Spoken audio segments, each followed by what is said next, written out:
ఈనాడు cartoonist Sridhar అంటే చాలు జగమంతా తెలుస్తుంది.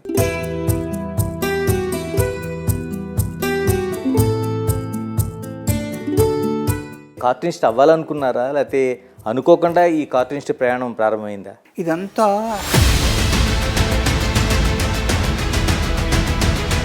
ఈనాడు పేపర్ మీద చర్చ కంటే శ్రీధర్ గారు కార్టూన్ పైన ఎక్కువ చర్చ ఉండేది, అటు జర్నలిస్టులుగా అవుతున్న వాళ్ళు కావచ్చు, లేకపోతే సాధారణ ప్రజలు కావచ్చు. ఇప్పుడు నా పనిలో ఎవరన్నా పట్టించుకుంటే వాళ్ళ పనిలో నేను పట్టించుకుంటాను కదా. అవును, ఐడియాస్ నేనే చెప్తాను, లేదా బొమ్మ నేనే చెప్తాను.